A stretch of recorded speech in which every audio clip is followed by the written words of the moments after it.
Genre, personne n'est prêt en fait, mais même nous.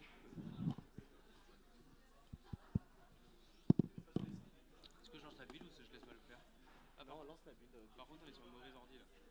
Ah ouais. Bah lance pas la build alors, parce qu'il va y avoir du son. Non, c'est ça. Elle est où la build? Je suis là.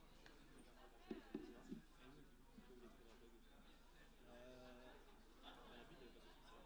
Non, la présentation. Ah, elle est dans une autre connexion.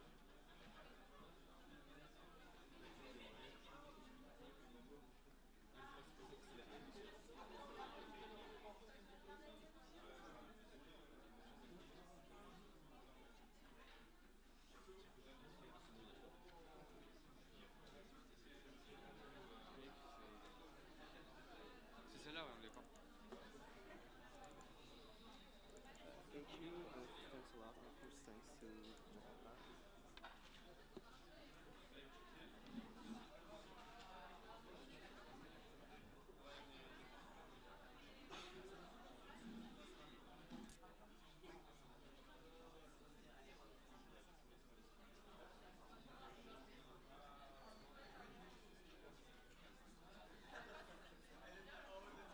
Mais nous, on a bien mal.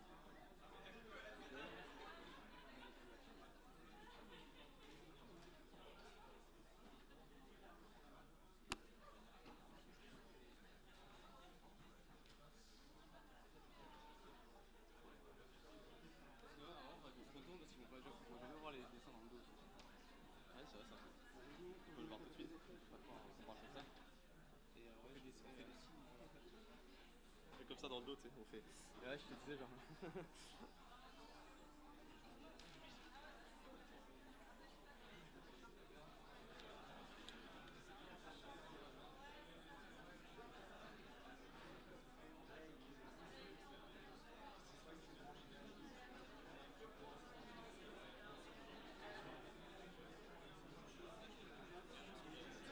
Bon, bah non, c'est ça qui s'est passé donc. En fait,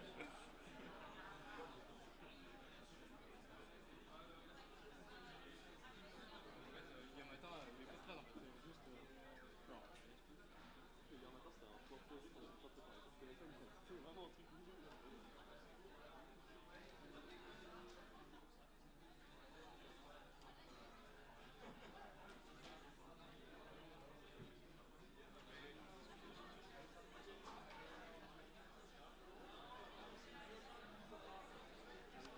Ça glisse tout seul et ça fait un.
J'arrive, 22, non.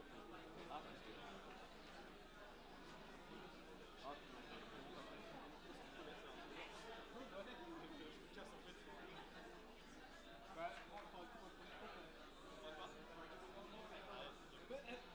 Ah, mais je crois qu'elle va prendre le micro. Je crois qu'elle va prendre le micro. Celui-là est... Alors par contre, je suis un peu con, mais je check le Jordan sans le chili marquant de la... Non, Si. non, Mito. Ah si. Il n'y a pas celui des presses, c'est ça? Ah oui, voilà.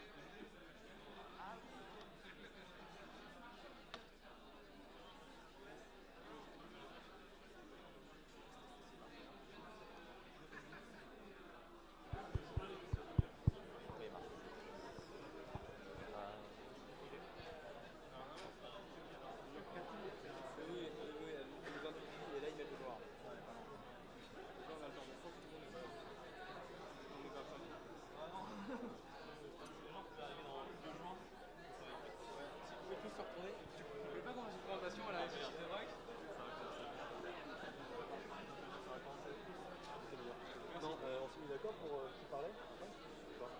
On répond aux questions. Je le donne à Victor? Ouais, oui.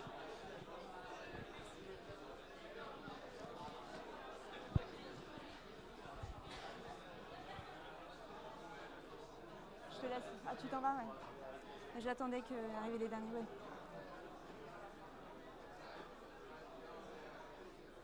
Messieurs, je vous en prie, installez-vous. Ça va? Ça va, Il y a du monde, ouais. Ouais, ça va. Tout va bien. On s'est couché bien plus tard. C'était pas fini en fait. Ah oui, d'accord. On a fini à ouais. Mais bon, c'était bien.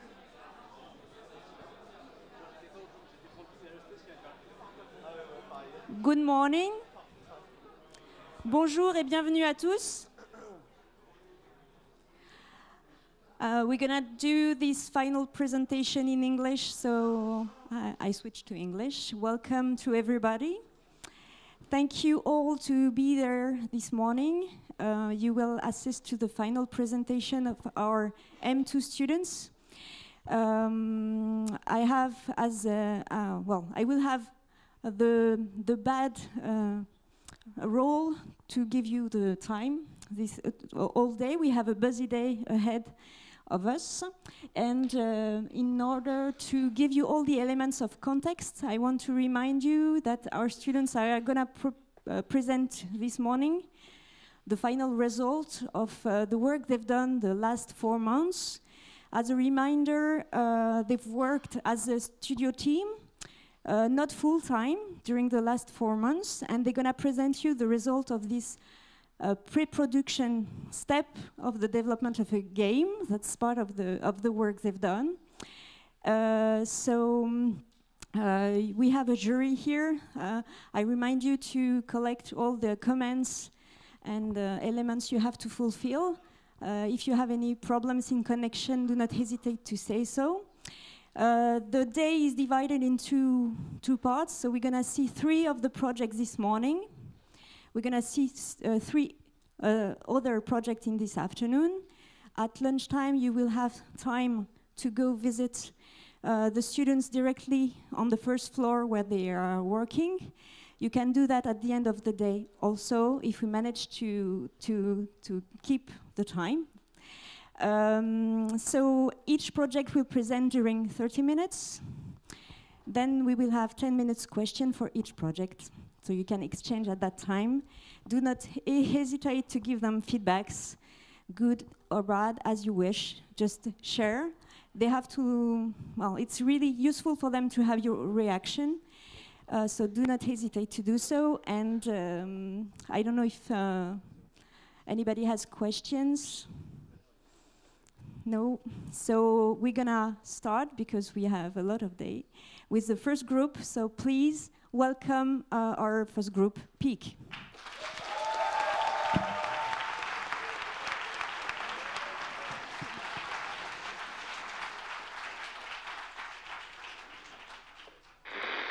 Hey sis, is this thing even? Oh shit! Hey there, suckers! This is DJ Typhoon talking. Hi everyone. Thank you for being here. We are very proud to present to you the project we have been working on for the past months. So Peak is an arcade gliding game in a rough, low-tech world where gigantic beasts are corrupted by ancient crystals. You will have to hunt them while going down giant mountains in your windsurf. You play as Dust, a hot-headed scavenger that hunts huge beasts to collect crystals in order to upgrade their board. So Peak is made of 8 different slopes, and each one of them are made of 3 modes: Freeride, Hunt, and Time Trial. Hunt will be available in 6 difficulty grades, and it will take an advanced player around 3 hours to defeat the game in the easiest difficulty, and 8 hours if you want to defeat it in all difficulties. So we are a mix of arcade gliding game mechanics and boss fighting one, and are targeting streamers fans, as well as arcade players and indie game enthusiasts. Will be available on PC, Xbox One, PS4, and Switch, as we have basic controls. And lastly, we are a solo experience, but we designed it so that it is as pleasant to be a player than a watcher, but you will learn more about it during the presentation. So we designed the whole experience around 3 main aspects: glide, hunt, and spectacular. We'll now get into more details about the game, but before that, here's a gameplay trailer so that you have a better understanding of what we will be talking about later on.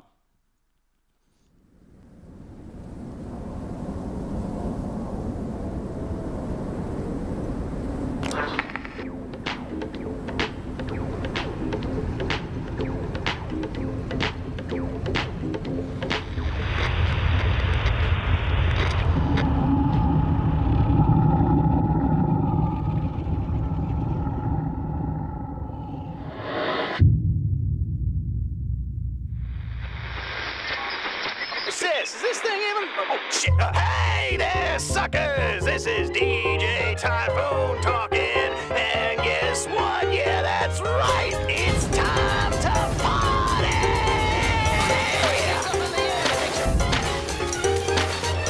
Crystal. I stayed out too late. I'm on the run. Oh, damn, this shit is fine.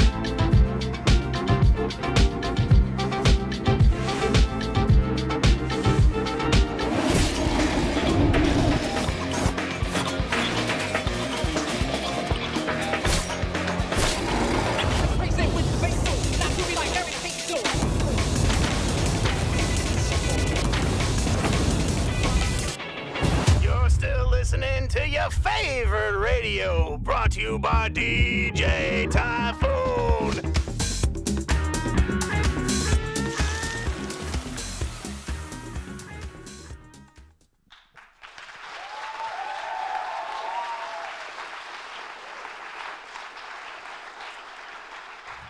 Thank you.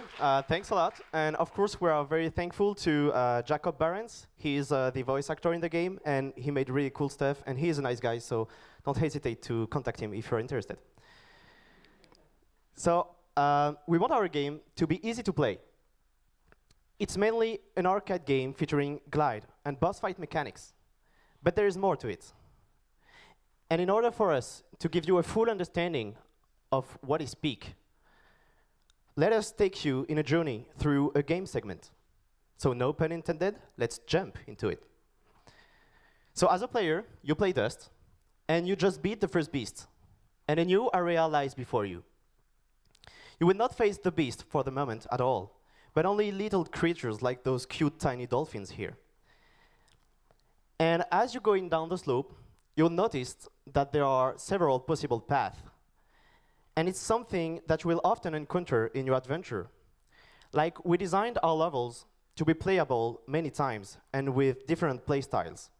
So sometimes you will find yourself grinding old pipes, going through narrow jade corridors, or even jumping from structures. But anyway, in any situation, you'll be able to collect corrupted crystals that are in the level.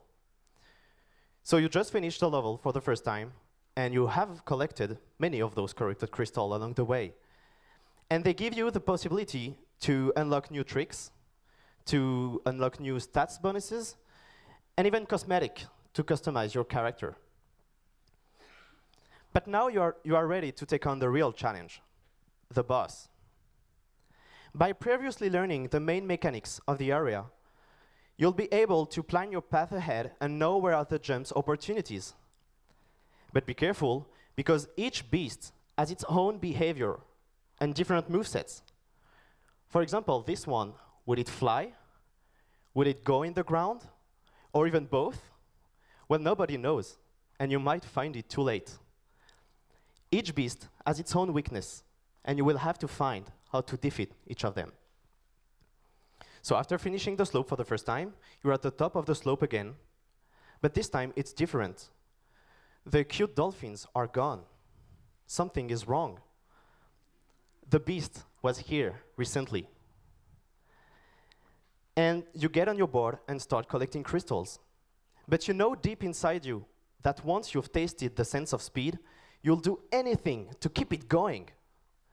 Well, lucky you, the world of Peak is full of ways to gain speed. For example, collecting crystals can grant you speed. But we also have areas in the level that can give you an instant boost. And taking jumps and grinds and doing tricks also give you speed.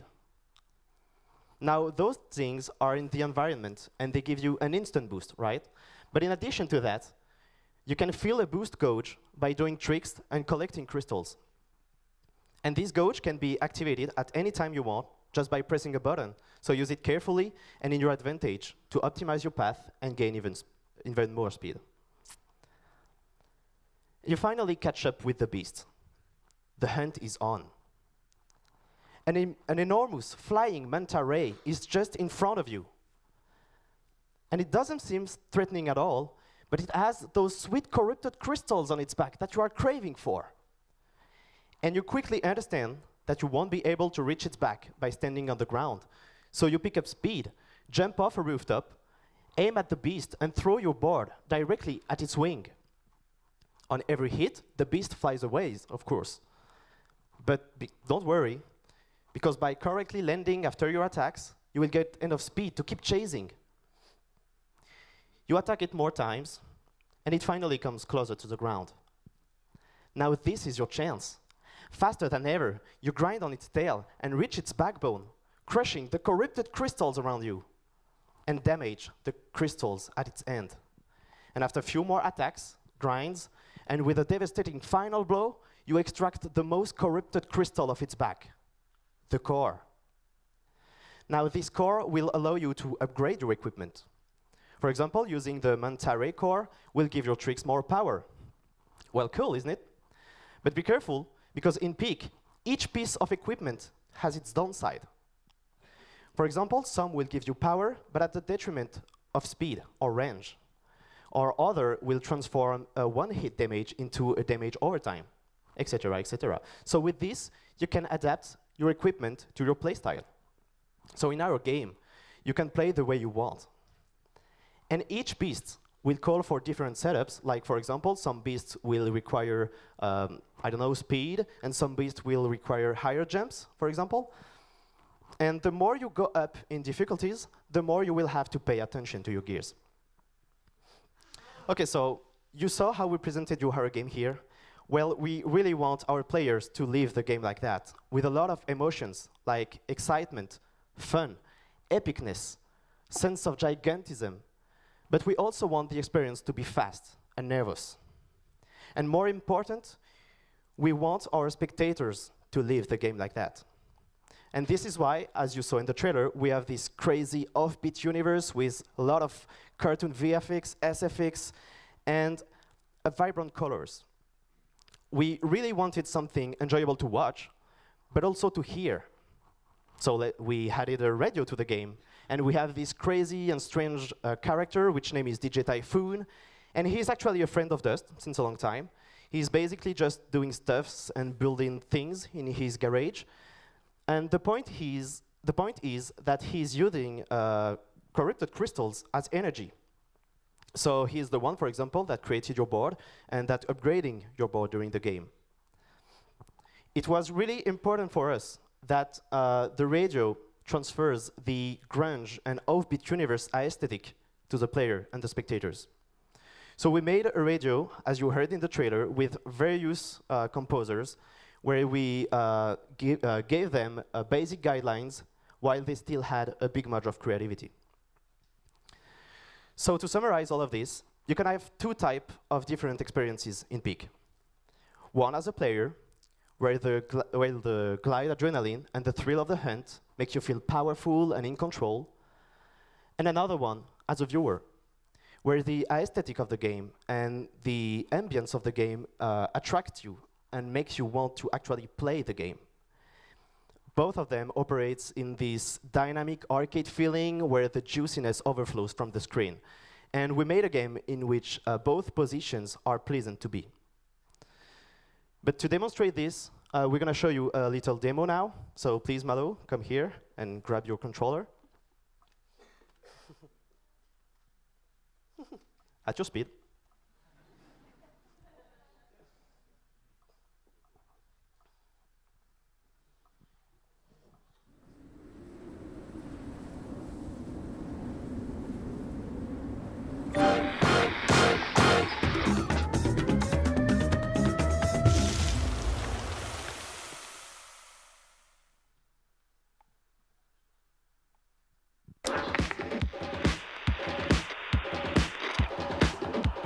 Sis, is this thing even? Oh, shit. Hey there, suckers! This is DJ Typhoon talking, and guess what? Yeah, that's right. We're live, my friends! Yeah, I fixed my old transmitter, and we'll be on the air for the next couple hours. Oh, well, until this thing breaks again.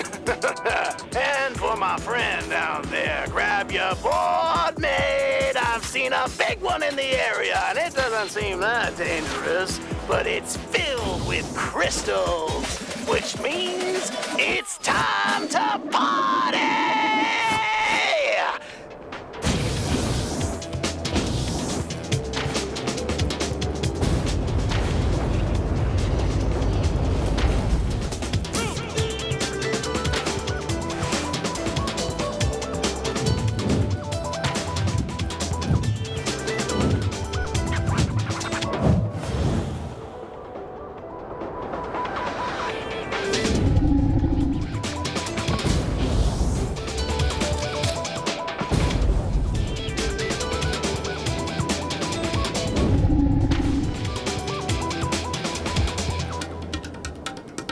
So, I bet this beast is already running away from you, right, Dust?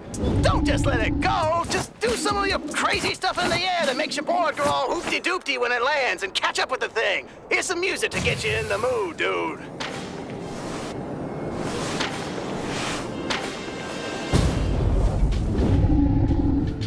I hope this song is making y'all feel good, because I'm feeling good. Now, here's a song I've been wanting to broadcast for so long. I just happened to find the record on the ground one day. Can you believe it? Yeah, no, me neither. Anyway, I don't know where it comes from, but damn, this shit is fine.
Okay, so as you see here, Malo didn't manage to go as fast as possible and hit enough the monster. So we're gonna see him after a few more runs He now knows where the shortcuts are, and he became a trick expert.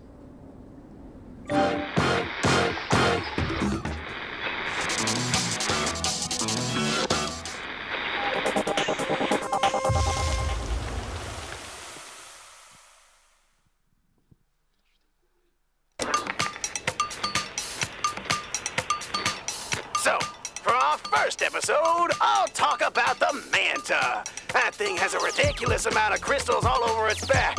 What you need to do to get them is kick its butt with your board. And do it quick, too. Yeah, that's it.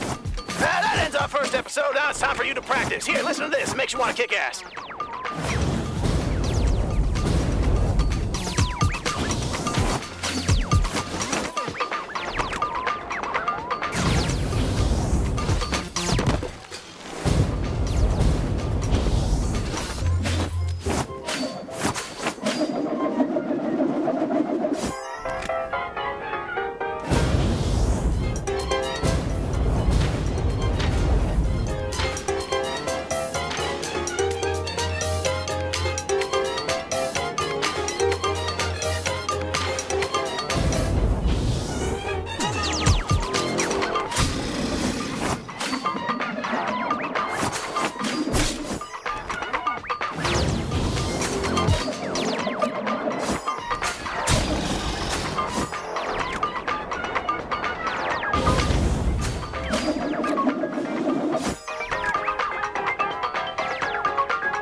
Welcome back! Before we go on with our next song, let me introduce you to our new program, How to Get Crystals Real Quick, where I explain weekly how to get crystals from those weird big creatures roaming around these days.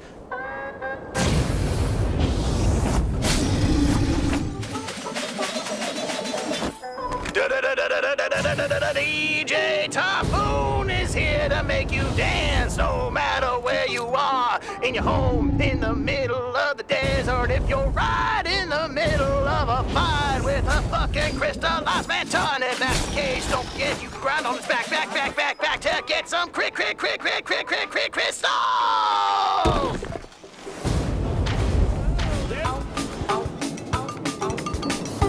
Not too late.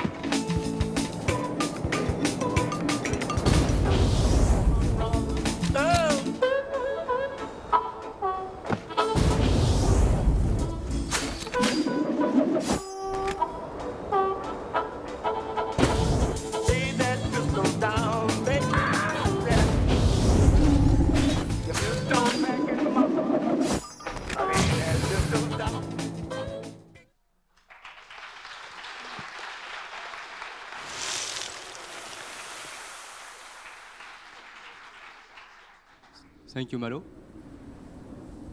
Okay, so back to the presentation, please. Thank you. So as you saw, it is as enjoyable to be a new player than an expert one. The main differences are that a new player might not boost as much and deal less damage to the beast and take less circuits. But it's not really a big deal because he will, in the meantime, collect many crystals in order to upgrade his board and try the slope again. With our game, we really want to push the spectator part of it as far as possible.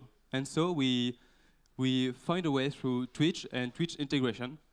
And you will be able to link your Peak account with Twitch account in order to enable and set up in-game reaction to your streams, like donation, host, and follow, but also to your chat activity.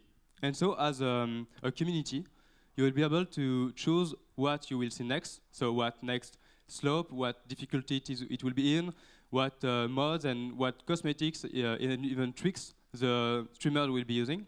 but you will also be able to help him in real time by giving him speed boost, damage bonuses, or spawning slopes.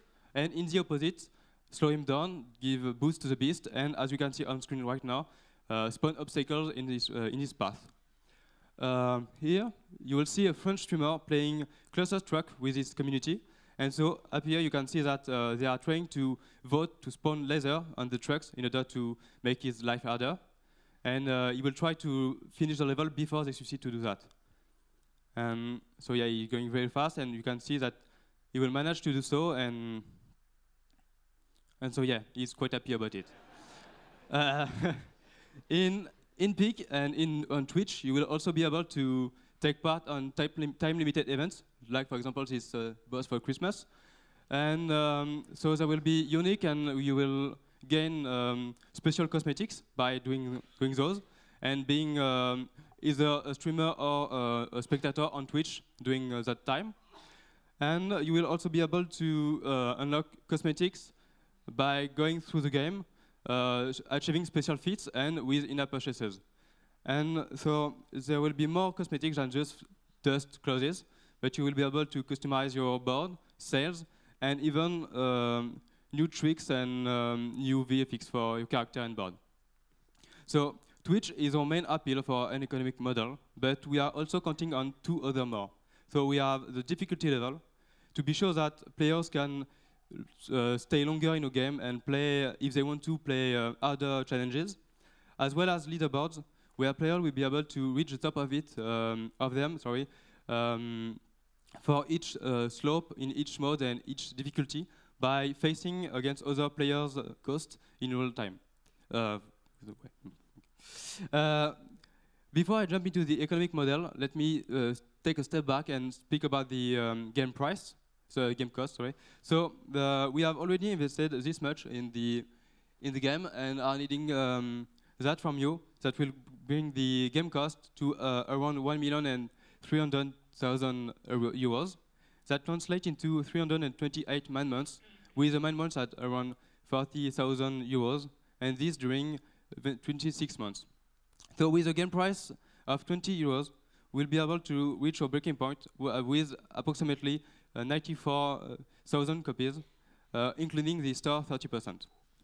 And when we look at this glide benchmark, we can see that with our price and breaking point, we are in the middle of it, and we can say the same thing about the action benchmark. Okay, so we are trying to use in-app purchases in a new way by being a solo game with the incentive with counting on Twitch and leaderboards with Ghost to incentivize the in-app purchases. And we have example of games like that show us the examples that it can be done. Sorry. So, for example, with Fortnite, we see the appeal of in-app and more precisely event-related in-app. There was also more recent game like the last Assassin's Creed Odyssey and the last Far Cry that features in-app in solo experience. And lastly, we see that with games like Cluster Trucks that you saw earlier, that the appeal of Twitch integration either for the streamer and for the community. So to be safe, as we are trying something quite new, we have planned two paths depending on how well we are doing at the launch, and we will be monitoring our Twitch, your ERP or in-app purchases, sorry, and the replayability of our game. And depending on how well we are doing, we will choose one of the two methods I will now present to you. So, if they succeed, we'll lower the game price, add free content to the game so that we can keep players on board and sell more in-app purchases. But in the other hand, if they don't succeed, we'll keep the same price, add paid content to the game like new beasts and new mods, and sell some in-app in the background at a smaller price. We want to include Twitch and our community as soon as possible in our production, so that we'll have a community manager early on, and we'll host regular dev blogs, Q&A, and talk around the video game production on Twitch. We are also aiming to get close to streamers, so we'll offer them the possibility to try early version of our game and showcase it to the community. And lastly, we want to use the launch of our game to find a good spot in the Twitch environment. And so we'll have an event where we play the game live and invite other streamers to play it too. And afterward, we will keep on being there in chats and with them on their streams in order to speak about the game futures. And as I already talked about earlier in the presentation, we will have regular limited time events to invite people going in live and assisting live to gain new cosmetics. Gaston, any last word for them? I don't know. DJ Typhoon, are you still there? DJ Typhoon is here to make you dance no matter where you are. In your home, in the middle of the desert, if you're right in the middle of a fight with a fucking crystallized manton. If that's the case, don't forget you can grind on its back to get some crystals! Thank you.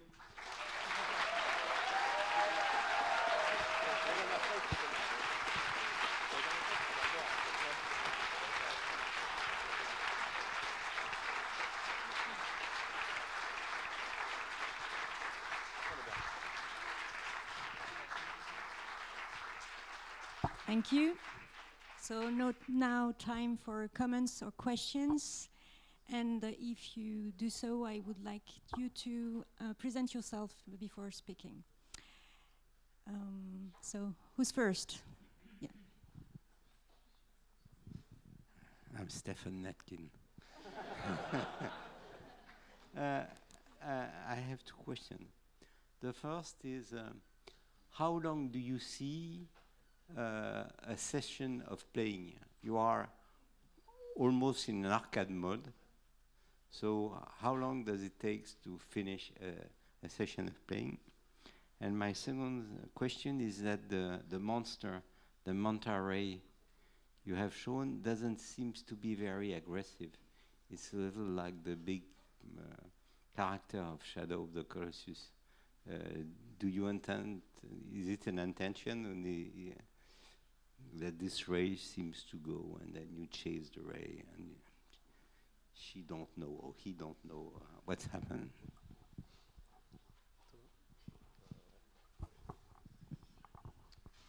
Thank you. I answer about the manta ray. Yes, we want it to attack the player, to feel aggressive, but the big challenge for this vertical slice was to show that attacking a beast while gliding would be possible. So we focused on the player attacking the beast. We designed mechanics of the beast attacking the player with its wings, for example, making wind on the slope that makes the player fall, with the tail attacking the level on the level in specific areas. Maybe the manta ray touching the canyon and making rocks falls to make more obstacles on the slope. But we didn't include it in this demo. And for the first question about the duration of a session, it would be, I think, between half an hour, because as it's an arcade game, it's very demanding, it's very fast. So I think maybe playing a whole level, you play the regular run and you beat the boss, and after that you can end there because it's it's a whole thing, and maybe you feel exhausted after that. I think that 30 minutes, if really it's an arcade mode, is too long. You should have able to make a playing session in 10 to 15 minutes. Okay. Thank you. Another question or comment? Yeah.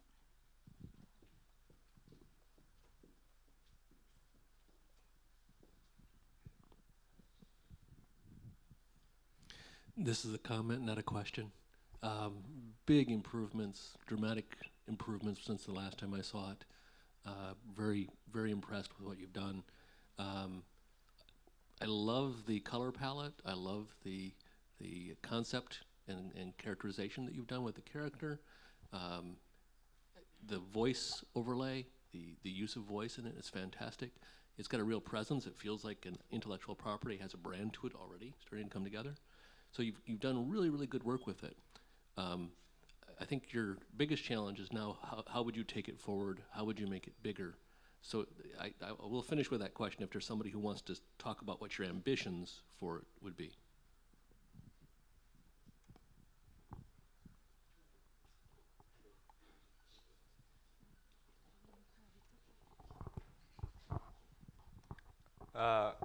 Honestly, for now, we are all focusing on our internship, and we will see. We'll put the demo on itch.io, and so we will see how well it's going. And if he run into success, I guess we will think about maybe trying to take it. Keeping the thing going. But for now, it's not a thing. We will try to. I think. Seeing how it's doing on itch.io will be the thing that will tell us if we want to continue working on or not. Next question or comment? I think somebody raised. No? No?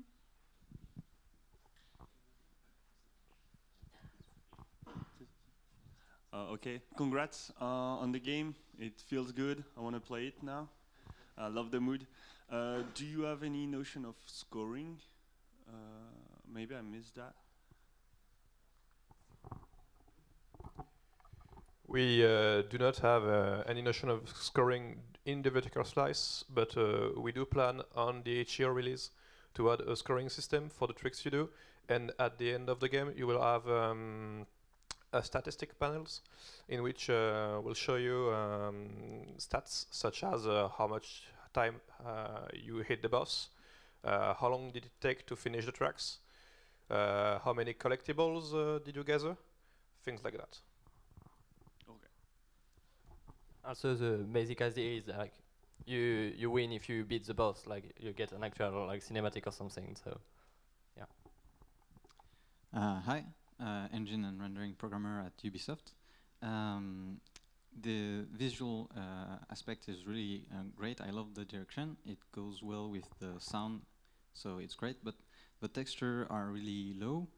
I guess you said you targeted multi-platform, so you can do way better for PS4 or Xbox One.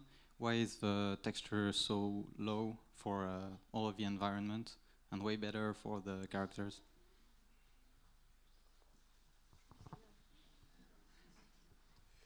On a tactical point of view, we had trouble with Peak managing the sense of speed and the overall scale of the level. Basically, we have a huge problem with the fact that when you're going too fast, you get a little bit uncontrollable. So we had to make bigger levels, and the fact is when you scale all of the objects, the textures goes a bit dirty. And we tried to hide it up a bit. We had plans, but we didn't have time to finish it, such as a heat distortion effect. Since you are in the desert, you can have heat haze on the far, but that would be for one of the final releases. Okay, so as an advice, you could also use a blur as post-process just to hide the texture as you're going really fast, so it would hide the issues. Okay, thanks.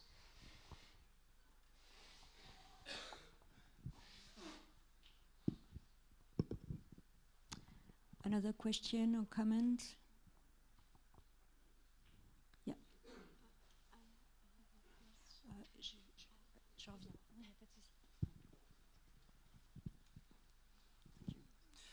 Jules Ducasse, game designer at Slow Clap. I saw at the beginning of the presentation that you had the logo of Switch. So I assume you are intending to release it on Switch if you were to continue the project. What specific ideas do you have to implement the game on that support, like control-wise or whatever? What do you want to do with the Switch? Tell me. Maybe a simple idea is to stall the tricks from Mario Kart and do tricks with the motion control. Maybe if we are ambitious and with a lot of money and a big team, we can wonder about a local multiplayer with the small Joy-Cons. We haven't put too much thought into the specifics of the Switch, but there are some quick ideas.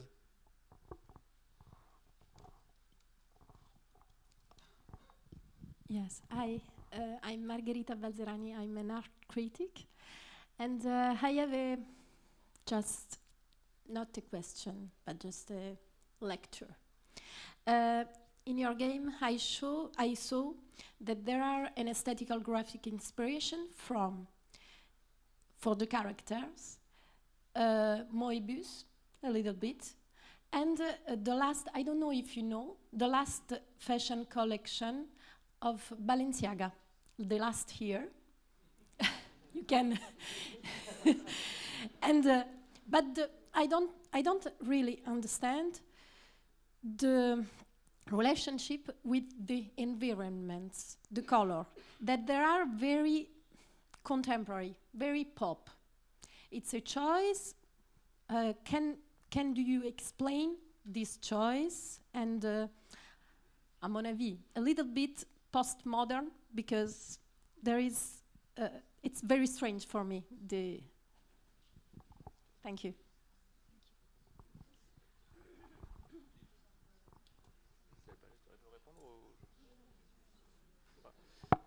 Okay, I'll answer. I think the main idea of the color palette at the beginning, we were focusing very much on the feeling of speed, and we wanted to be very readable. So just our palette allowed us, it was a tool for us for the game to be readable. So I think that's our main justification for the color palette, if that's your question about the environment.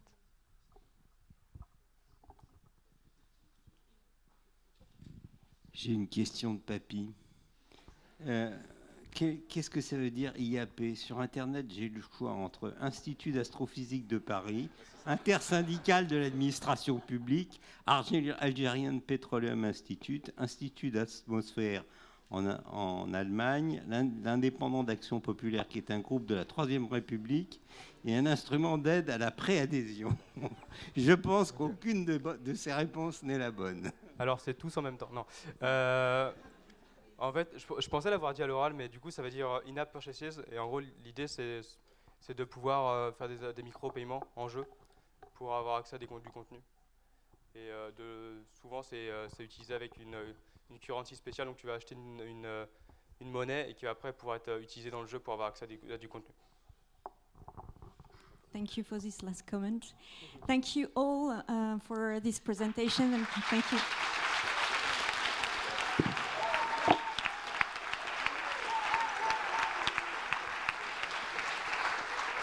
So now, congrats to the team. So now we're going to welcome the second project of this morning, Shadows of a Sunless World.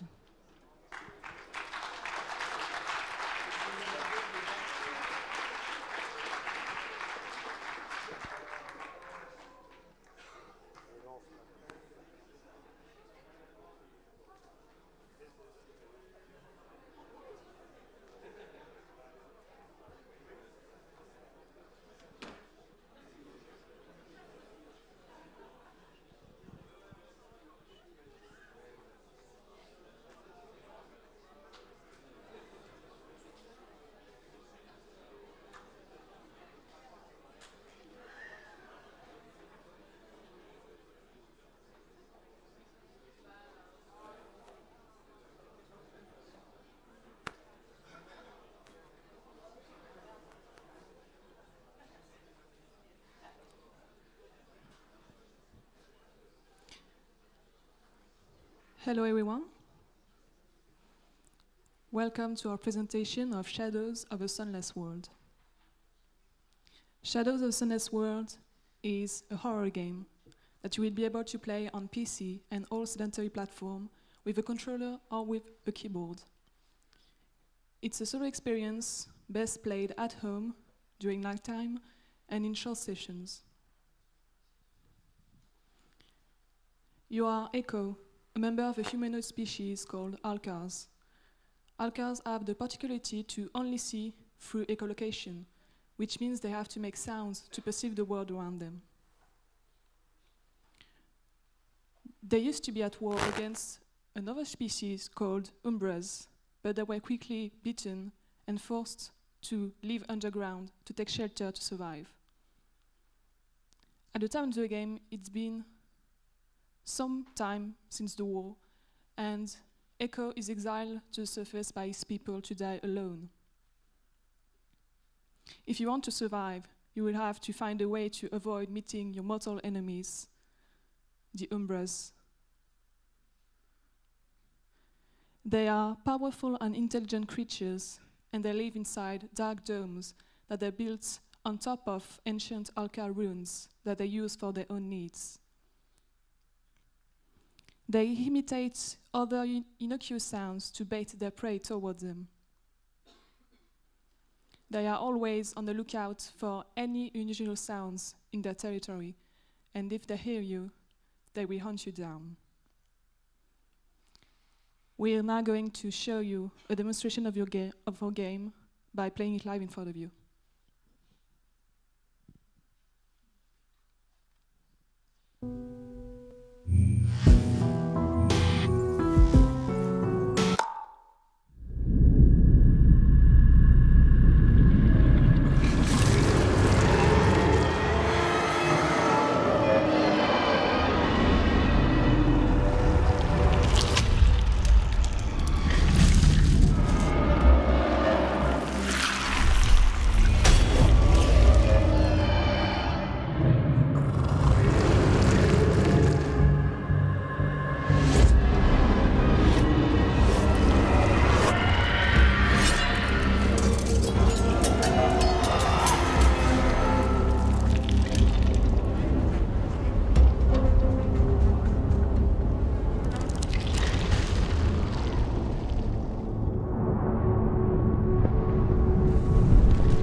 By walking, you create footstep sounds that reveal the environment around you. To avoid being detected by Umbras, you can try to walk slowly. But then you lose your field of vision, and you will have a hard time getting around and knowing what's around you.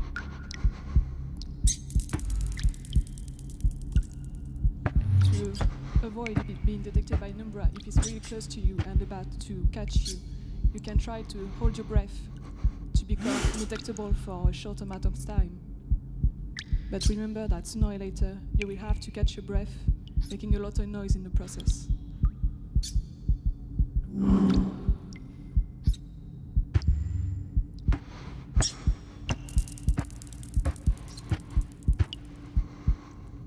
Finally, you can scout metallic materials to reveal what lies ahead, and if it is safe to carry on.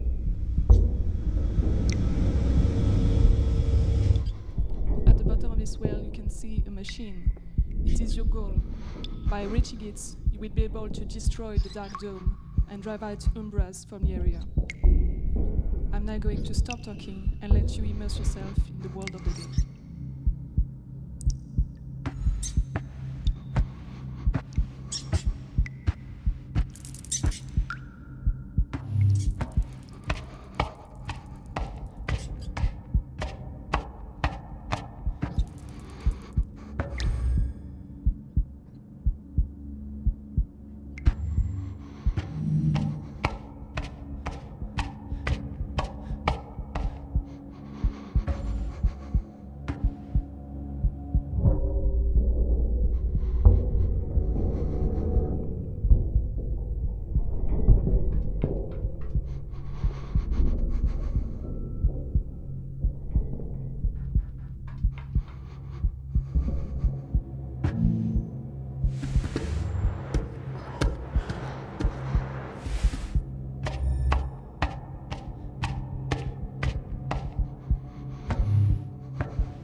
So, like you just witnessed, you have different means of action to escape from the Umbra's notice.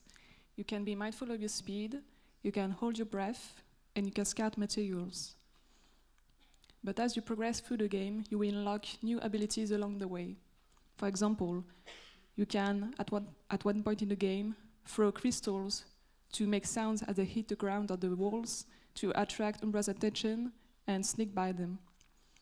In the last level, you will even be able to create loud noises to confuse Umbras. But what happens if, despite your careful play, you are brutally killed by an Umbra?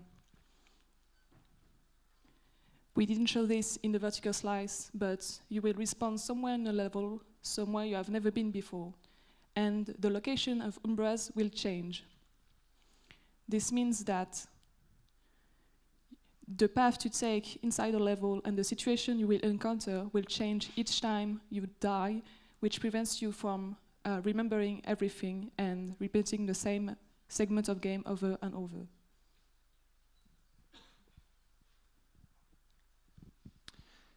In the full game, there will be 7 levels, with each level lasting about 40 minutes. Each level will present a new type of environment with sometimes new gameplay features. For example, in a level you might have rain that hinders your perception of the world, or in another level you might have a cascade whose sound you might be able to use to hide from the Umbras. In each level, your goal is to destroy the Dark Domes. Each level is divided into 2 parts, the first part being the part outside from the dome. Outside from the dome, you will feel safer because Umbras cannot be there, and you will also have a greater field of vision because your echoes will be greater, will reveal more of the environment. Also, this will permit you to discover this desolate world and wonder at its no sad beauty. Your goal in these parts of the levels will be to go and find your way into the domes And to do that, you will have, of course, to explore the surface, but as well, you will have to solve sometimes environmental puzzles. And if you are careful enough, you might be able to see from afar the memories of Echo from his past when he used to live on the surface. And if you go there and restore, update these memories, you will learn a bit more about the history of Echo's world, and you will have a bit of environmental storytelling. Then comes the second part, the part inside the dark domes. In this part, this is where the real horror is. So you will feel a sense of dread. You will always be facing the unknown, and you will be in claustrophobic areas. So this is a contrast to the first part, where you have some sort of a respite at first. And you will feel you do not belong here, you do not have anything to do here, because this is now the place of the Umbras. Your field of echo is reduced, you don't see that far, and your goal is now to find the corrupted beacon and deactivate it so you can destroy the dome. But to do that, you will have to avoid the Umbras roaming the environment. And if you explore a bit these parts of the levels, you might be able to find messages that hint at the lore of the world we created, and also give you clues about how the Umbras work, behave as a whole. So this is the corrupted beacon we saw earlier, and this is the messages you might be able to find during your playthrough. For the game structure, after the first level, you will then quickly find a camp with other exiled cars living there, and you will be able to talk to them and learn a bit more about what is happening now on the surface. Then you'll be able to do the third level and the fourth level. So the structure is not exactly linear, or at least it doesn't feel so. But then the camp is destroyed, and your friends, the exiled cars, are captured by the Umbras. So now what you are left, the only possible thing you can do is just continue on destroying the domes and maybe save your friends. While doing that, Echo will feel more and more confident in himself. And so he will be able, for example, to, as we said earlier, throw some crystals and have the confidence to do so and take the risk of being noticed doing that. Up to a certain point where Echo is confident enough so that he can maybe even be able to confuse the Umbras or maybe attack them. So the balance of powers is reversed by when you reach the end of the game, and from a purely horror game, you will gradually more and more get closer to what you might call an infiltration game, actually. Then you reach the end. If you destroy all the domes, you reach the standard ending, which means the extinction of the Umbra civilization and the restoration of your own. But if you have explored enough, found enough messages or memories, you will be able to understand why the war started in the first place and how the Umbras as a civilization actually work.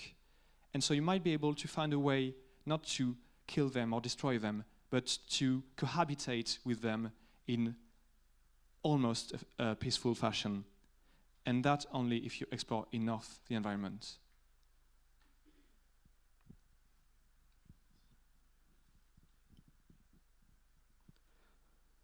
Let's talk about money.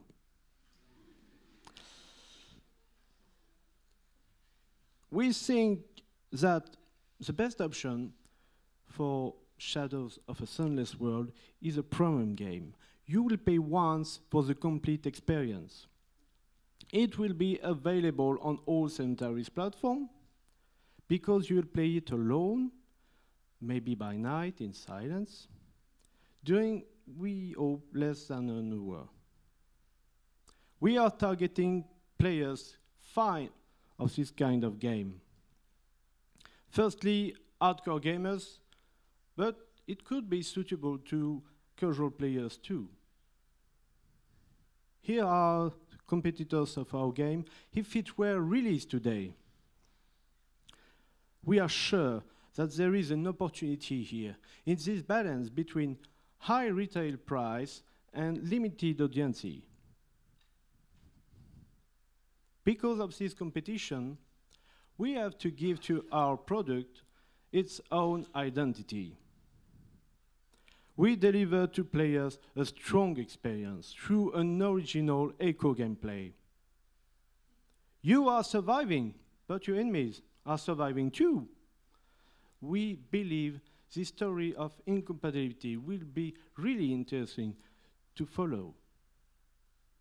Also, the immersion in a horror game requires a perfect cohesion between art, sound, game design. As we say, 7 levels.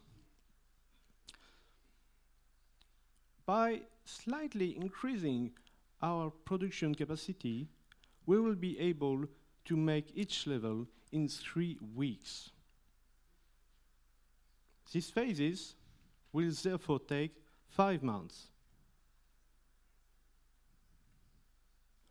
We have developed our vertical slice next to our scholarship, but now we work fully on the game, which will take 5 plus 2 months to polish for an amount of 11 months.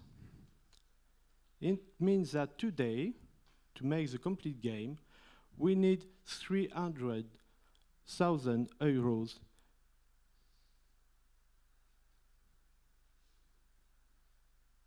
These deadlines are realistic.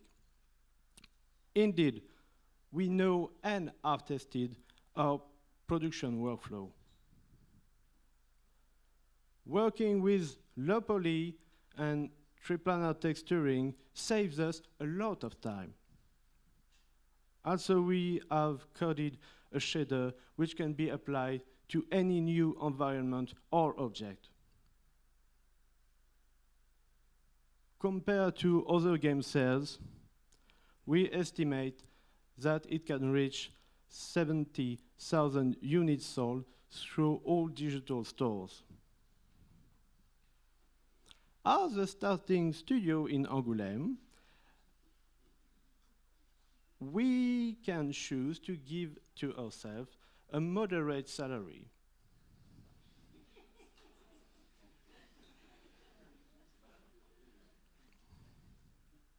As you see, if you choose to support us as a publisher, you will do benefits.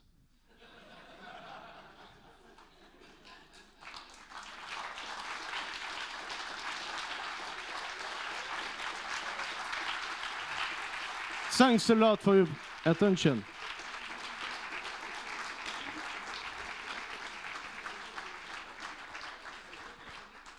We are really curious to have your feedback on our work, so please don't hesitate to come playing our demo. Thank you.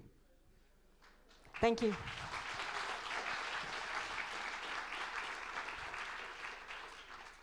So time for questions and comments, and as a reminder, present yourself before.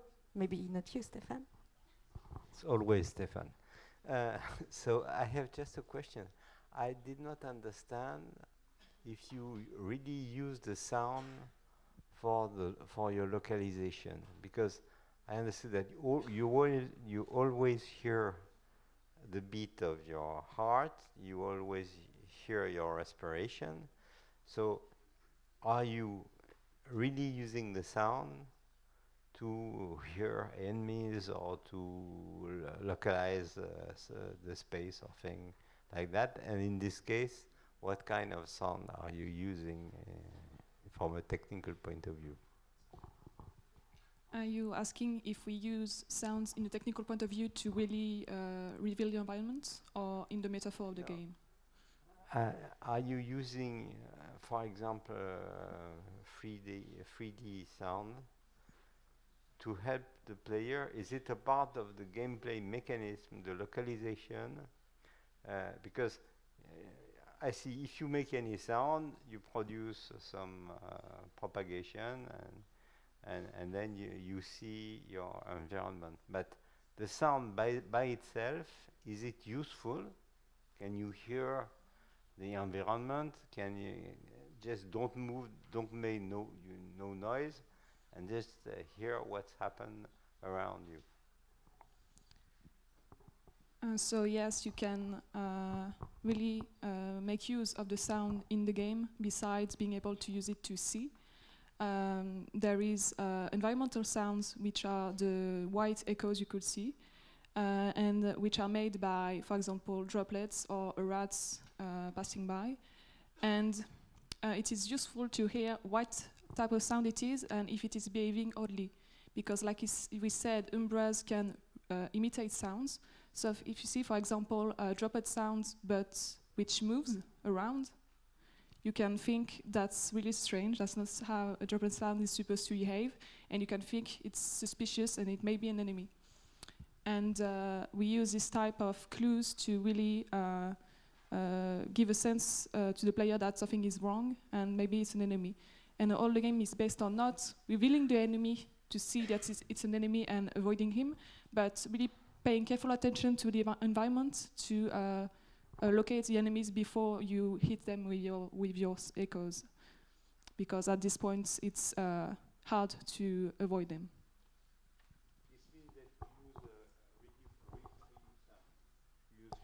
Yeah, it's localized in the space. Yes, okay. So it's best played with headphones.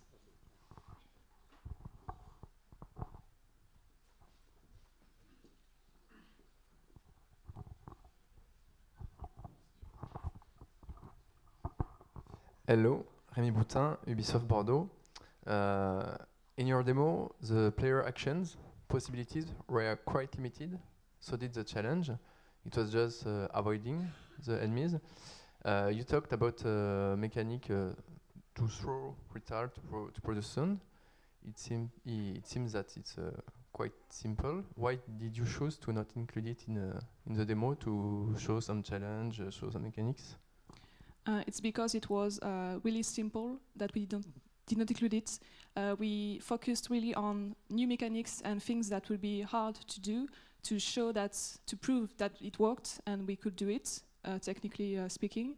And we thought that really simple mechanics such as finding messages, throwing rocks, or doing environmental puzzle like opening doors, for example, was really not necessary to showcase that we could do it.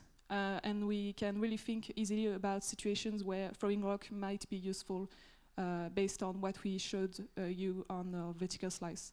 It was just a decision we made at the start when we planned our features, and we chose those that were interested to show, like the sorting, for example, which would be hard to explain and which we had to prove we could make and which we had to prove that would be interesting inside the game.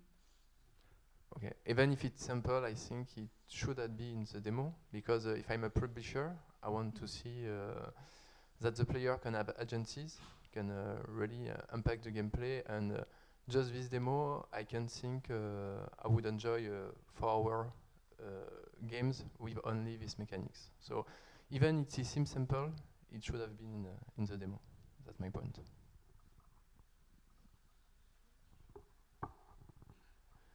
David Bowman, Darewise. I don't want to argue with you, but I'm going to.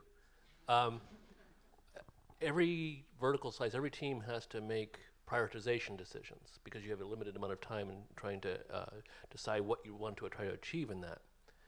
I think actually I had some of the same concern as you, but I loved the answer because it showed that they deeply thought about it, that they were thinking about what do we need to be able to prove to themselves, and I think the question would be whether or not they're ready to actually demonstrate this to a publisher or someone who's looking for the value of it.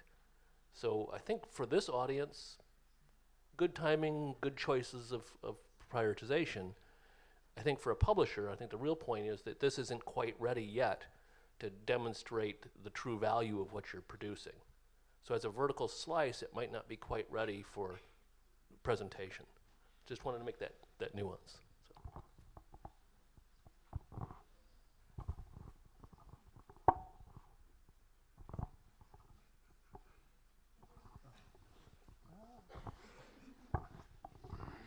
Hi. just a quick comment. I've played a few games that involved being blind and discovering your environment, and this had Shadows of a Sunless World had very interesting ideas, like the propagation of sound through materials, and most of all, this dynamic you have with the monster, which kind of reminded me of the mimic dynamic you had in Prey, but with sound. And that made me think that you have basically two mechanics which are very unique and can be expanded and capitalized on. I think if you took the Prey approach of, so this is mostly a going further thing, but if you took the Prey approach and began with a monster that didn't move and involved more investigation of the sound, maybe by encouraging the player to investigate sounds because he has something to gain from it, and trying to distinguish what the monster is or not, recapitalizing on this interaction, that would, I think, greatly show, as said before, the value of what the game has to offer. So, not really a question, but I see that lots of really good ideas that can come to great fruition. Thank you very much.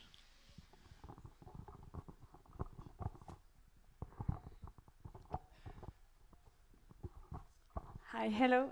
Just some comments about the presentation itself. You did a really huge amount of work on all the sketches you created, really nicely done to present the stories, but I was wondering, when you are telling the story, does the world is already dark?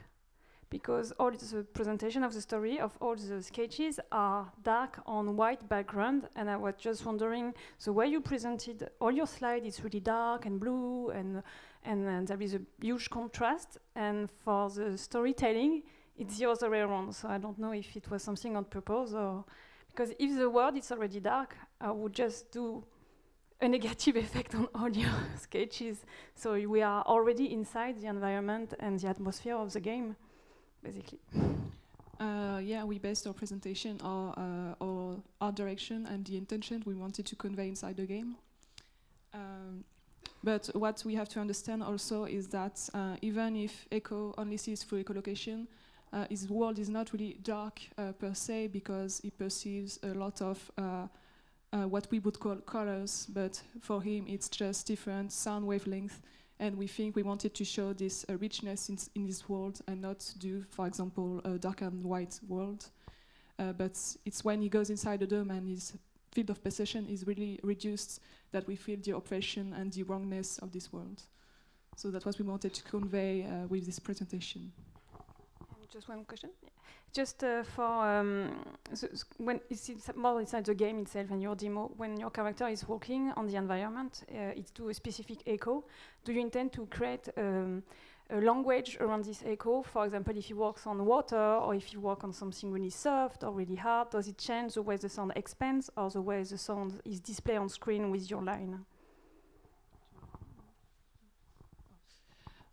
Mechanically, in terms of gameplay, it doesn't change the length of the echo. It's just the speed of the player. But we think that we can really change the sound and give it a new identity to showcase this difference in materials and this richness in the world.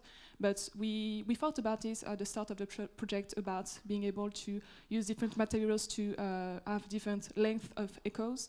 But we quickly found out that it was very hard to balance, with the enemies we have, and it's in terms of gameplay, it's a stealth gameplay, so it's not really appropriate for this type of gameplay. If it was more a pure exploration game, we could really use this to have a really cool revelation effects in environments.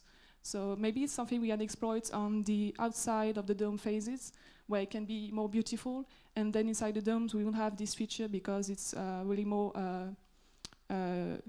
gameplay focused. Okay, thank you. Laurent Durub, game designer. You can play a long time before dying. When you die, you lose everything, and then you respawn on a location you don't know. So can you explain more how you intend to play with casual gamers?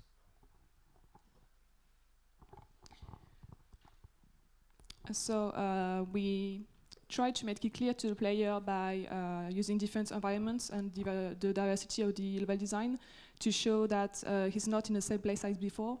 And in terms of storytelling, we can maybe make him respawn inside of something completely different, like he's in the pit with cadavers, for example, and he will see that he died and he's somewhere he's never been before, and then he can very quickly find a landmark that he remembers being there. For example, in our level in the vertical slice, the landmark will be the room with all the statues and the big pound at the center, and he will just have to follow the only path, and he will find this room and remember, oh, I just been there and I know where I have to go now. So the goal is to, for a casual player, for example, to feel disorientated at first, but he can find his way easily, and it's just the uncertainty of where the Umbras are now that's really interesting in terms of gameplay, and it renews your experience. Yeah, hello, David. I'm working at La Poule Noire. Just a comment more than a question. I'm a member of an union in France, yeah, the STJV. So please don't use the Angoulême argument about the salaries. Salaries in France are already very, very low. So yes, please don't say that in front of a publisher. Thank you. One last question or comment?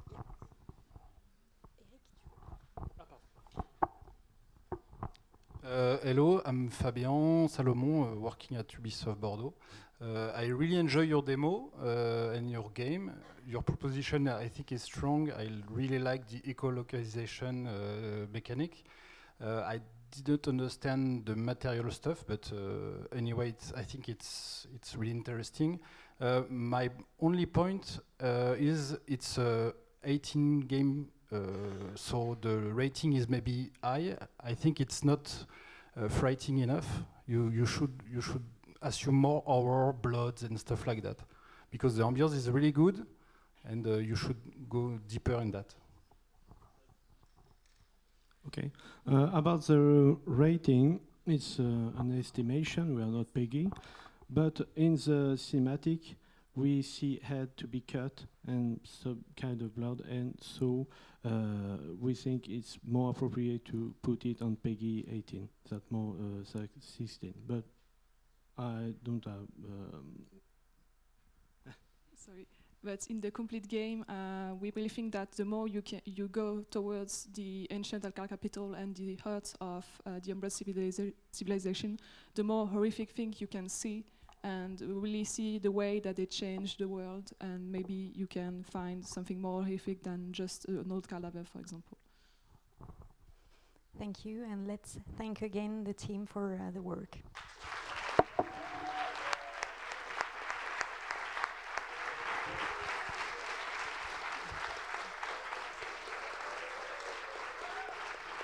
And let's welcome the last project of this morning, Tales of Poena.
Thanks for being here. We are going to talk about our project Tales of Poena, which is a narrative game on mobile and tablet. Our experience will be of 3 hours during which players can discover a lost world. Also, we aim to attract narrative game fans. Our game was designed to accommodate short play session or play session where players don't have their full attention, which is usual on mobile. If it's successful, we intend to port it on Switch and PC after that. Our concept can be summarized in a few main ideas. First, we want to create a lost world that players can discover and explore. Second, we want players to study fantastic beasts and to complete the bestiary without trying to hurt them or to catch them. Finally, we want to provide a narrative experience where a player feels they are helping a character to resolve a deep mystery in Poena.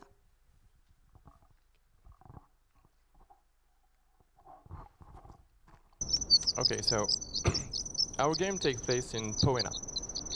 Poena is a lost world. It's completely hidden and isolated from the rest of the world. So no one in the outside world has ever heard of Poena or of its fantastic fauna or of the humans that are living in harmony with the wild beasts.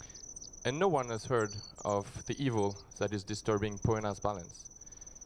Even Poena's people are struggling to find the origin of this evil that is threatening their way of life that they so carefully built over many centuries. So, for the first time, the council of Poena had to take a decision that they had never dared to think about in the past. They had to request help from the outside world. And this is where you come in as a player. In Tales of Poena, you play as Jo.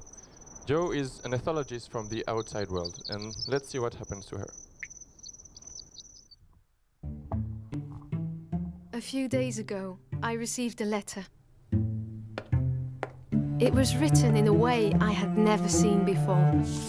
Nevertheless, 2 words at the bottom of the page were written in my mother tongue. Find us. Decrypting the content of the letter took some time, but I did it. An invitation. A journey to find a place that does not exist on any map. It was hard, but I finally found it.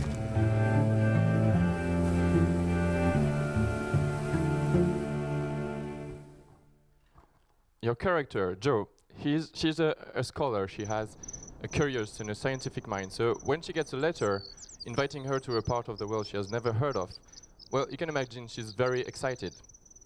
And this feeling of excitement of a discovery of a new world is at the heart of the experience we want to offer.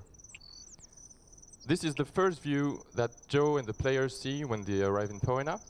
And the game is filled with such views of wide landscapes, showing the variety of Poena's worlds and inviting to exploration. But Poena's landscapes are not its only source of wonder. As Jo will quickly find out, the most striking specificity of Poena is its fantastic fauna. And as an ethologist, Jo is passionate about creatures of all kinds. She knows a lot about creatures of her world, but the creatures she's going to encounter in Poena are as new to her as they are to the player. And each beast you see in the game can be analyzed and studied if they are close enough, and you just do this by holding a finger on them. And everything you learn from those analyses is carefully recorded by Jo in her bestiary. The bestiary is an object that is central to the experience of Tales of Poena. It is an object that will evolve with the story, In the end, it will hold everything you have learned about the creatures you've encountered. It shows players' curiosity because some of the creatures are optional. It shows the progress, and it will evolve not only by being filled out with information, but also by getting worn out because you're going to use it a lot. But more on that later. Right now we progress towards the village because Joe wants to meet the person who sent the letter. Poena is inhabited by human beings who have learned to live in harmony and peace with the wild beasts of their world. So in this sense, they have developed their own folklore, their own culture, their own sense of beauty. And all of this is deeply impacted by the life in symbiosis with creatures. The character design is meant to be inclusive and to give representation to minorities, which are so often left out in popular video games. Their clothing is inspired by the creature and also by Northeastern Asian clothes, and the architecture you see here is mainly inspired by Viking and Nordic architecture. In Tales of Poena, you can talk to every character you encounter, and this one does not look happy to see us. So you don't really know where to go, and a kid appears and he tells you why the old lady looks so unwelcoming. It tells you about 2 griffins that are missing, and this is disturbing the whole village. So, driven by her natural helpfulness, Joe offers to investigate into the situation. But first you need more information about the griffins because you have never seen any griffin in your world. So let's have a look in their nest. Information about the beast can be also gotten from analyzing items in particular layers like this one. So here we get a visual of their blue feathers. We find the berries that the kid left there. And yes, griffins are fancy creatures. And again, everything is recorded in the bestiary with nice watercolor illustrations. Okay, so now we have some information about the griffins. They have orange fur, they have blue wings, they nest in tall trees, and they eat fruits. So let's head to the forest in order to see if we can find what happened to them. To discover Poena, you won't only follow path. Sometimes you need to go off track. And here we see griffin's feather on the edge of the forest, and tapping on them will get us closer. So let's have a look in the hole, because maybe the griffins visited it. It looks like a burrow, and there are some items to analyze. We get the confirmation that a griffin actually went there. And there are food leftovers. Was the griffin eaten there? No, it looks 2 whole, luckily. And we see blue scales. We can't know for sure. We can't assume that if they belong to the griffin or some other creatures, maybe the one living in the burrow. We don't really know. But with the information we have now, Jo can start to make hypotheses about what happened, and she will do that throughout the game. And those hypotheses are carefully recorded by Jo in her journal. Just like the bestiary, the journal is a central object that will evolve with the story. On the left page you will have a summary of what's been happening in the chapter, and on the right page you have all the hypotheses that Jo formulates. And they can be corrected, they can be validated or rejected as Jo learns more about the beast and find more clues. So now we have a lead. We should find out where the griffin went afterward, after visiting the burrow. But now we don't see any other items to track, but this icon here means that we can use a finger to slightly move the layer around in order to discover some hidden items. So yes, a fight happened there. Let's see what we can find. We see feathers again, but there's the last one we'll find, because the track stopped here. A torn off whisker. Some green fur, we don't know which creature it belongs to.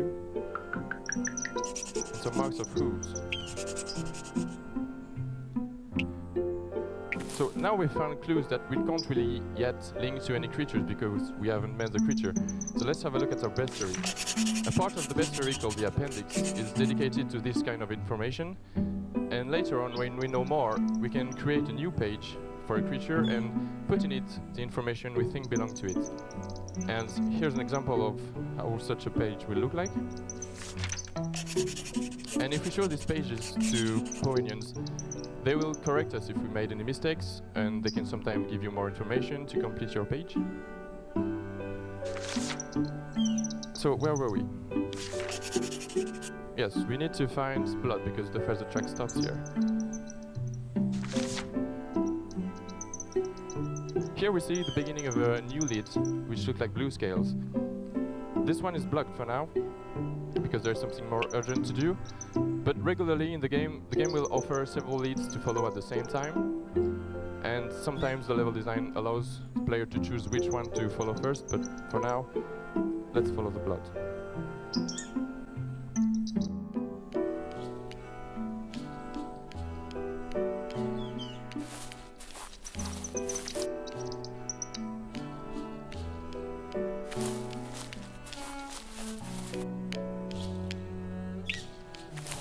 Sadly, one of the griffin is dead. Let's see what we can find on his body. So the green fur does not belong to the griffins. And the whisker we found was probably torn off this poor creature.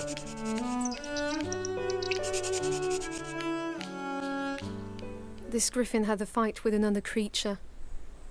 And the green fur probably belongs to it. But why did they fight? I don't think it was part of a hunt for food. The griffin was not eaten. One of its whiskers was torn off. Is that what made it crazy enough to attack another creature? But the kid told me there was 2 griffins. What about the other one? Oh, who's there? And now we meet the host. As we will learn in a bit, the host is the person who sent you the letter. He will be quite important in the game because he will be your main point of contact regarding your investigations. As what's happening right now, you will regularly go to him with what you have found, and he will provide more information which will allow you both to make deductions and progress in solving Poena's mysteries. Like right now they are deducing that the other griffin you're looking for is probably hiding in the burrow you visited before, and they decide to go check it out. As we said, Jo loves creatures of all kinds, and she combines her scholar curiosity with the sensitivity of a healer. And interacting with beasts is another pillar on which Tales of Poena is built. So at various moments during the game, you will be required to perform simple actions to help a creature.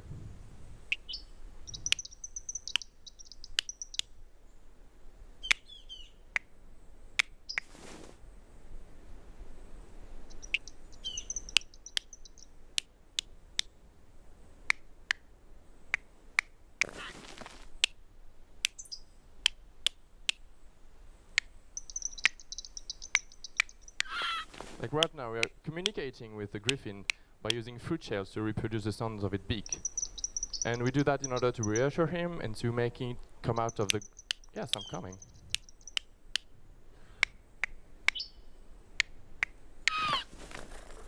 So, the idea behind those kind of minigames is to provide a meaningful experience that is carefully integrated into the story and that provides emotions to the player and a feeling of connecting and building a relationship with beasts.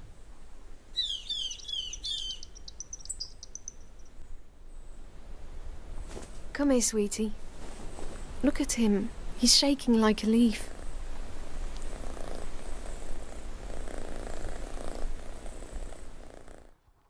Now that we've found the griffin, the host finally gets a chance to make his introduction. And he gives you a map of Poena. But before looking at it, let's review our journal and bestiary.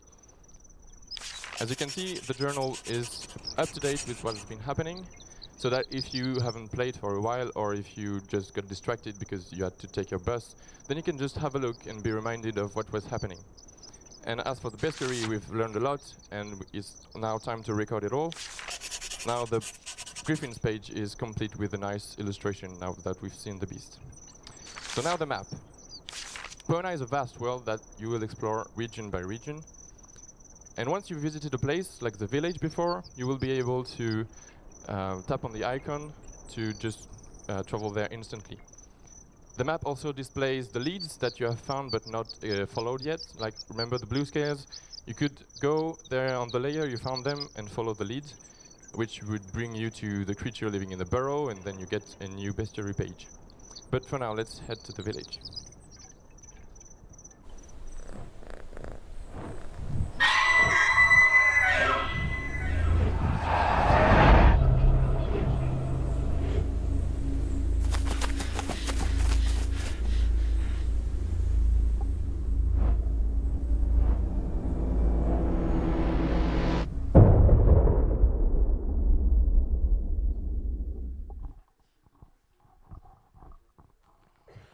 So this was Tale of Poena vertical slice. It was, of course, a small glimpse of everything this wonderful world has to offer. Each region of Poena has a different setting and a different mood. We've seen plains and forests, but there are lakes, there are cities, there are mountains, there are glaciers. So in this rich world, we are targeting a story duration of around 3 hours, which would bring the total duration, content duration to around 4 hours if you want to find all the beasts and complete your bestiary. The story is divided into 8 chapters, each chapter happening in a region, and for the most of it, the plot revolves around helping a totem beast. Totem beasts are creatures that are particularly revered in Poena for the precious services they provide. Each chapter can be finished in around 20 to 30 minutes and are divided into smaller sequences to accommodate the short play sessions that are usual on mobile and tablet. Like, for example, the vertical slice we went through constitutes a small quest, and the chapter would be followed by 2 other more like this. You would investigate into the Proris, which was the creature that fought with the griffin, for another 10 minutes or so, and then you would find out that the fight happened because the silviculture, totem beast responsible for planting seeds in the region, was attacked, and one of its young was abducted. But who would do that, breaking the symbiosis between animals and humans? Well, as the game progresses, you learn more and more about the origin of the evil that is disturbing Poena. You learn that you're not the first one to come to Poena from the outside world. A few months before you, a man called Magnus discovered Poena, and he met the members of an ancient cult. Magnus can be considered the dark reflection of Jo if her values had slowly been corrupted. And in the end of the game, it's not only about helping beasts, it's about stopping Magnus until you finally do so in the last chapter. Apart from its world and its story, Tales of Poena is attractive thanks to the wide variety of fantastic beasts there are to encounter. The world is very alive with creatures of different sizes, of different shapes, of different abilities. Some of them are huge and dangerous and scary, some of them are just cute and adorable. And of course, Poena is not free from danger, but humans have learned to live in peace and harmony with them.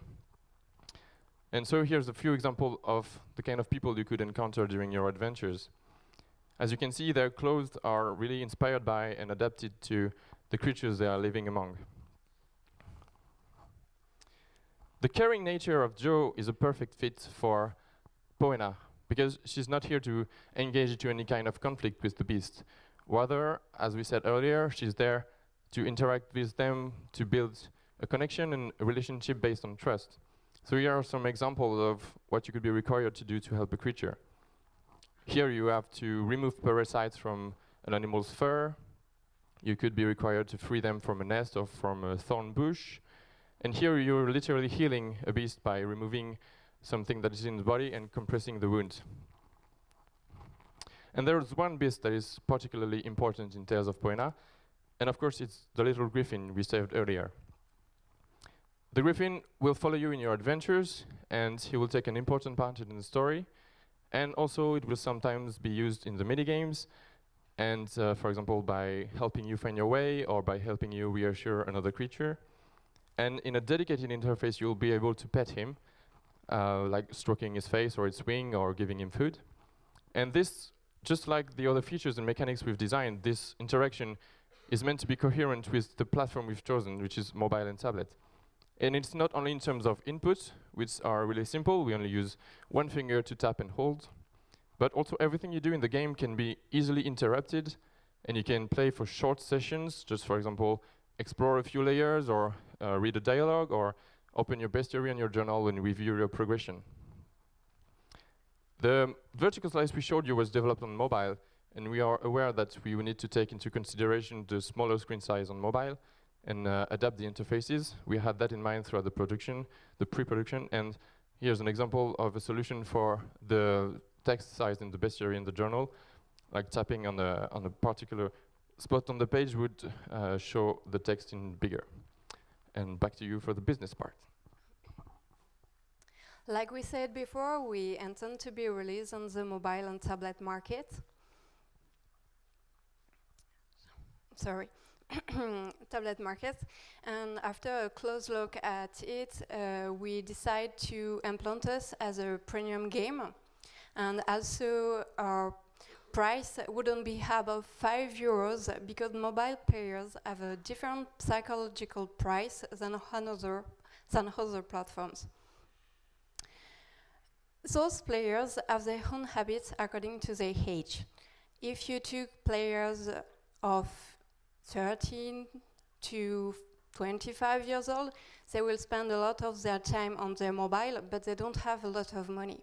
But if you choose a mature target, like 25 years old to 45 years old, they will come occasionally on their mobile, but they have a lot of money. So that's why we choose to have a large target.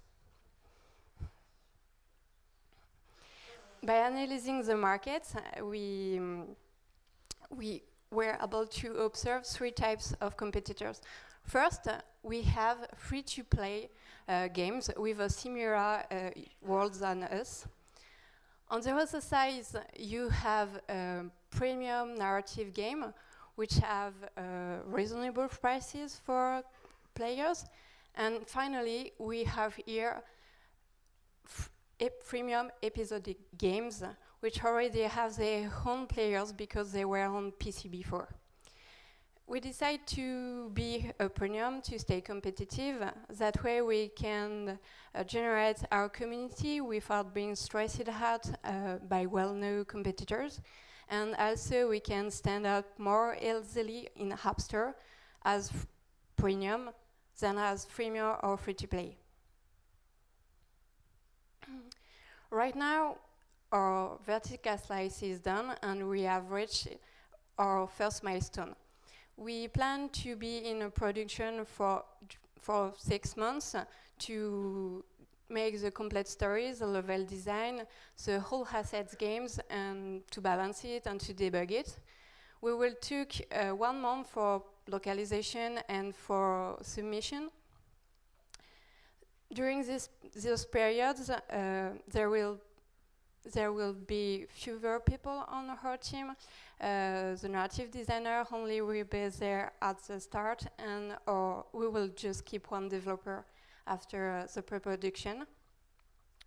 The decision is to return on our investment and to optimize our resources. So let's have a look at the financial impact. We took example to Florence and Old Man Journey download to establish our estimate unit installed.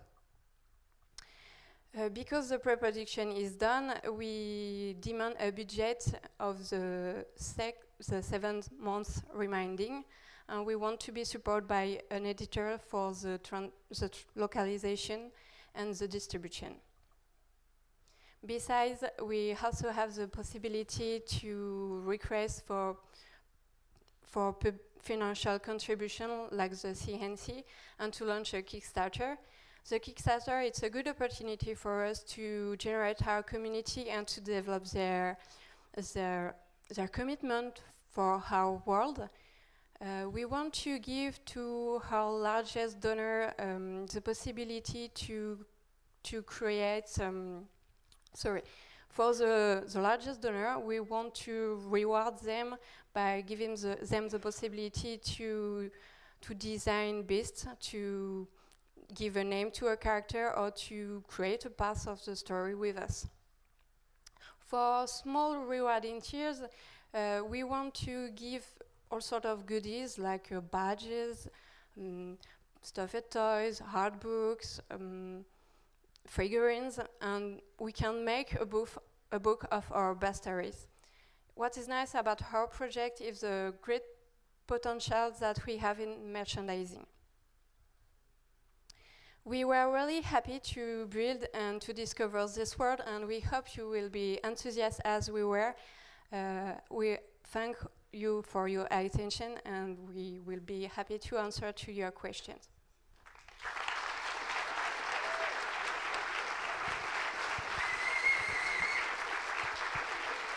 Thank you.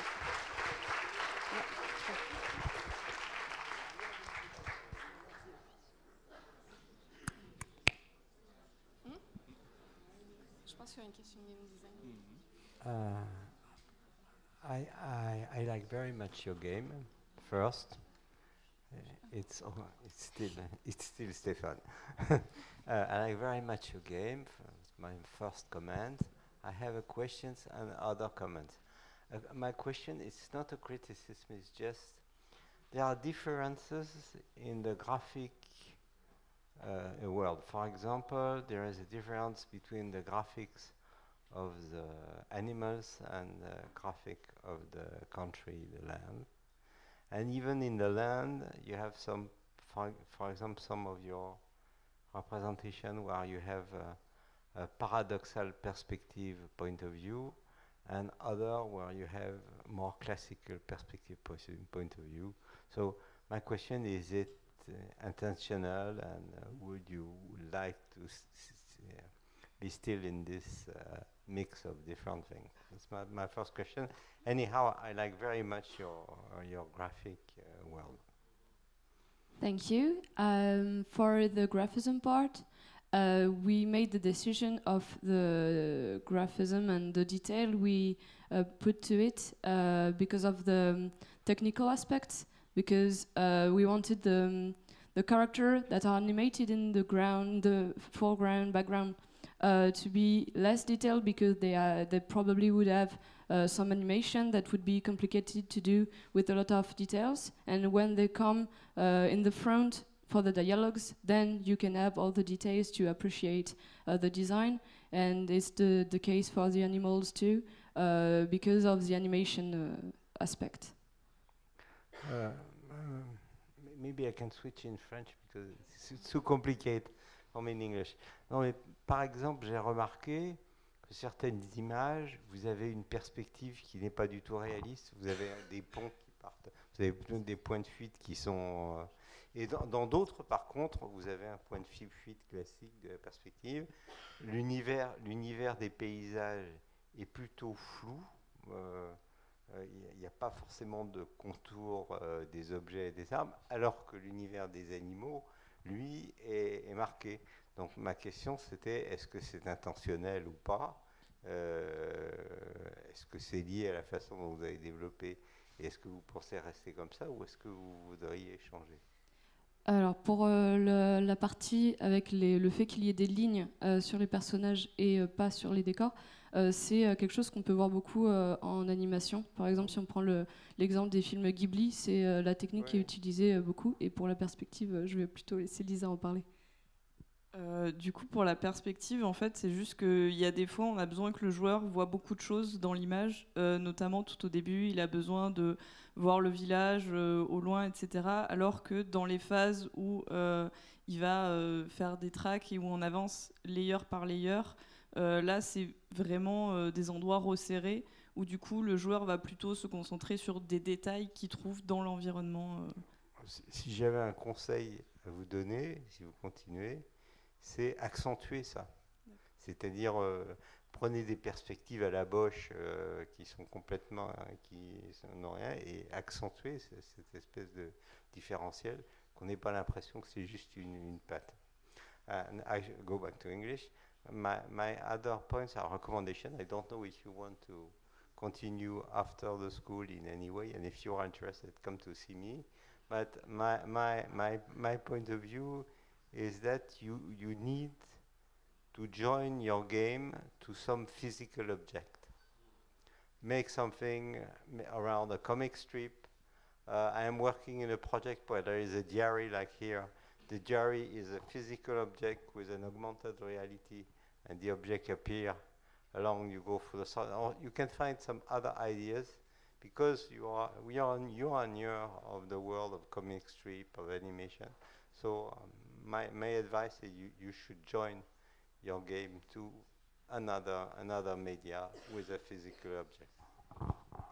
I just want to say that you will be able to have some goodies after the presentation, and you will have a poster, a notebook, and stickers of Tales of Poena, and you will be able to see what goodies can look like. I want to have. So you found your first editor. Some other comments or questions? And as Stéphane said, if you prefer to say it in French, you are free to do so. Salut, en français, parce que je m'en fous. Quentin, ex-Ubi, indé maintenant. Voilà, donc c'est quelque chose à l'adresse des GD et de l'UX designer. Félicitations les gars, parce qu'il y a quelques temps, c'était encore un peu le bordel, c'était pas trop là, la macro-loop, la micro-loop. Là, j'ai trouvé ça vraiment exceptionnel. À la fois le côté mini-jeu, pour avoir une micro-loop intéressante, c'est l'aspect plus macro, d'enquête, avec le carnet. Le travail d'interface qui est souvent un peu la cinquième roue du carrosse, parce que quand on est sur un projet étudiant, on va faire des trucs qui claquent, qui payent, et du coup tout ce qui est UI en général on zappe. Là il y a un taf sérieux qui a été fait dessus qui se voit, quoi, donc voilà, bravo. Merci beaucoup. Si je peux juste compléter à propos du... Ah oui, Marion Bossé, Ubisoft. Pour compléter sur l'interface, j'ai juste été étonnée, et je pense que c'est une feature que vous vouliez ajouter. Le carnet va être finalement assez rempli de ce que je comprends. Et actuellement, vous n'avez pas envisagé un outil de recherche ou de marque-page, quelque chose qui soit plus agréable à utiliser et pour faire de la recherche, parce que sur un travail d'enquête, je suppose qu'on va avoir besoin de s'en servir. Oui, tout à fait. On a anticipé cette difficulté. Ce n'est pas quelque chose qu'on a pu montrer dans la vertical slice. Mais on a d'une part une structure en chapitres du journal qui permet de se repérer donc, en fonction de notre avancée dans l'histoire. Et avec cette structure en chapitres, on a, je n'ai pas le terme précis, mais des onglets sur lesquels le joueur peut appuyer pour se rendre directement sur la partie de l'histoire qui correspond à l'endroit dans lequel il se situe.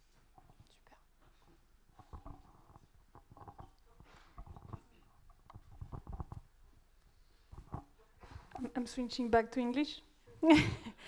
Just in reaction to what Stéphane told, I already told you that about the book, and I think it's something you really have to work on it, and I'm sure you can do something really good with the book.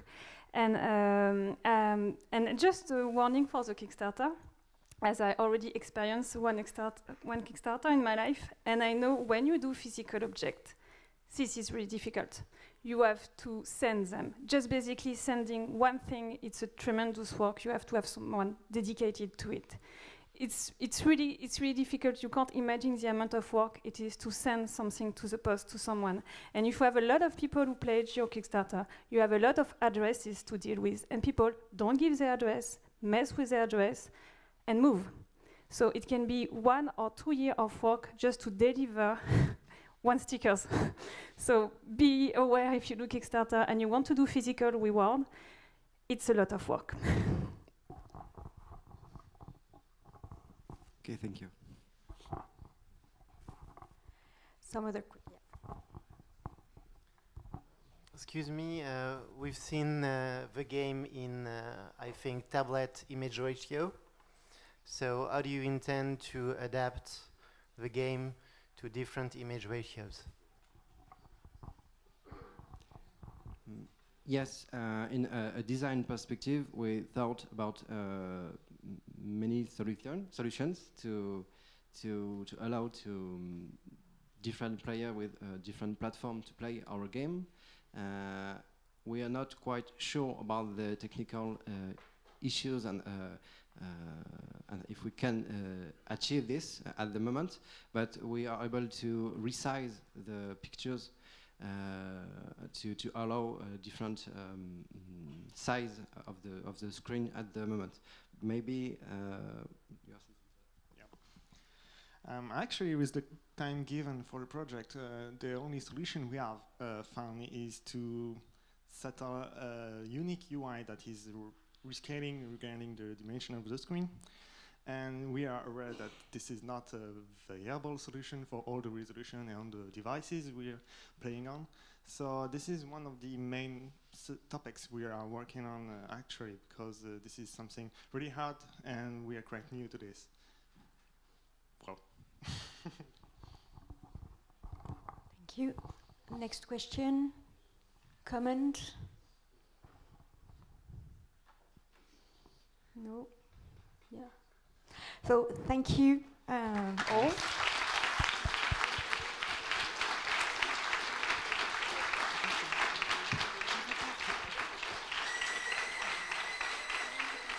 Let's thank all the team for this morning. I wanted to thank again all the teams from this morning.